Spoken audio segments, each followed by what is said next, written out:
What is going on, everyone? I'm back with another video. Today we'll be taking a look at the custom Dreadlock Lite by Elson. Now in terms of overall size, this is quite a large knife. And as you can see on the ruler, this is about a little bit over 9 inches long. The handle is quite long, probably about 5 1/4, and the overall length of the blade is about 4 inches long. But because of a front choil there, you can see that it does diminish some of the cutting edge, which is about only 3.5 inch length of a cutting edge. I believe the stats stated that this had a 3 3/4 inch blade. So I think the closest in terms of size would probably be the Strider SMF, and I'll probably show you that later on. In terms of weight, the Dreadlock Lite comes in at 5.2 ounces. And for my overseas friends, that would be 150 grams. So not a very light knife, but again, not very heavy. Kind of like just in about the average range for me in terms of a knife of this size. So for handles, we have carbon fiber on the front scale here, and this is jigged carbon fiber. Despite what the appearance looks like, it's actually quite smooth, and in fact I accidentally slipped and cut myself while holding on to this knife. That's just my fault, of course. But it does provide a little bit of texture, but it's not very rough cut. You do have some jimping on the back end here, and some jimping toward the front of the handle spine. It is only held together by 3 screws. Got standoffs, anodized standoffs in there. On the back, you got a titanium frame lock. Quite a very thin titanium piece here, as you can tell. Another piece of carbon fiber that kind of overlays the locking tab, which is actually quite a nice innovation in my mind, because it kind of provides a nice cleaner look and provides a little bit of contrast for the B side here, and also prevents the lock from overextending. So that's quite a nice feature. Anyways, you got the anodized blue titanium, also with the jig pattern on the back. A nice basic spring clip. Spring is adequate. It's not the best spring clip in the world, but it is, again, just adequate. If I bring it up close to the camera, you can see Eric's logo here. If my camera will focus, there it goes. Excuse me.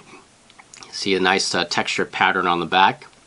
The thumb studs, which I don't think you'll be able to see it, but it is slightly anodized. It's kind of a bluish, purplish hue on there, but it's not going to come up on the camera, of course. You can tell in the closed position that the studs act as a blade stop, and of course in the open position, it also acts as a blade stop as well.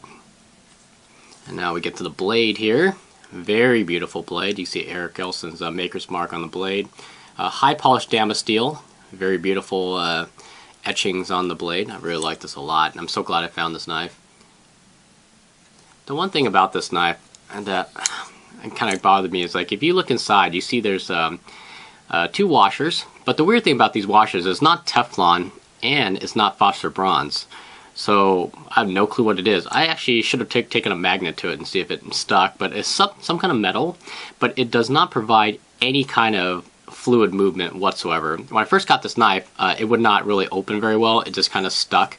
And so I took it apart and oiled it up, put some grease on it and whatever, and it feels better now, but it's not smooth at all. I had to back off the pivot a little bit, and you can tell that the centering is slightly off, but it has to be that way, because if you tighten it all the way down, the centering is dead perfect, but then you can't open the knife. Luckily, there's still no blade plate as of this moment, so I can live with an off-center blade as long as the blade plate is kept down to a minimal, and the fact you can actually open it. But there's no way to flick the knife out, because whatever type of washers these are does not provide very fluid motion at all. Talk for a quick moment about the handle to blade ratio of the Dreadlock Lite. As you can see here, I got 3 knives on the table. At the top we have a Strider SMF, and on the bottom we have an Allen Elishewich Spatha. Now, excuse me, the top 2 knives are very similar in terms that they have a very long handle length versus a very short blade length. Now, if you can tell here, it is very similar, actually pretty much exactly the same length as the SMF up here. Now, the one cool thing about the long handle ratio is that you actually have a lot of hand to work with. So if you have really big hands, you can either choke up onto the choil of the knife here, get a full 4-finger grip on there, and it's very nice. But in terms of cutting edge, you're just going to be, out of luck, basically. Now in comes the Spatha here. Now you notice how Allen's work, he puts his pivot very close to the end of the handles.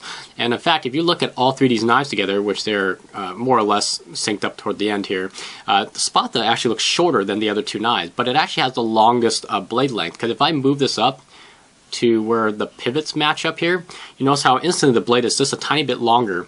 Now, the SMF has what they call a 4-inch blade. Technically not really, because the cutting edge is only about 3.5 really, because I mean they're measuring from here to here, and from here to here it's going to be about 4 inches as well. But again, with the choil, the cutting edge goes down. Now with Alan's knife, he managed to work it all the way to pretty much the end of the handle here, and then you got like a nice 4-inch cutting length, which is great. The other thing about it is that, let me get the SMF out of here. Just want to show you, and you'll be able to see it really well here when I put the handles like that. And you can tell how much more larger the Dreadlock Lite handles are to the Spada, yet the Spada has a longer cutting edge. But there is a good thing to this. Now, in order to work in that long cutting edge, Alan had to put the blade all the way to the end of the handle, and I can actually touch. See, I'm touching the blade right now, by the way. Oh, it's quite sharp here. It's really unfortunate in a way, because if you had this in your pocket, because this is a tip-up carry knife only, if you're to reach in your pocket the wrong way or accidentally kind of, you know, miss the mark, you are going to cut yourself, because I can easily touch the blade and cut myself right now. And that's where the Dreadlock Lite is and a pro for me, is the fact that you can't actually touch the blade at all. It's hidden completely in the handle. And of course, no one wants to reach in their pockets and get cut by their own knife, right?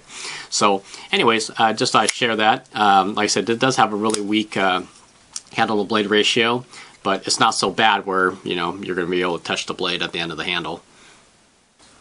All right, well, this concludes the look of the Eric Elson's Dreadlock Lite. Got any questions or comments, please leave it below. Any other questions, just send me a personal message. So, until next time, you guys take care, have a great day, and I'll catch you guys on the next one.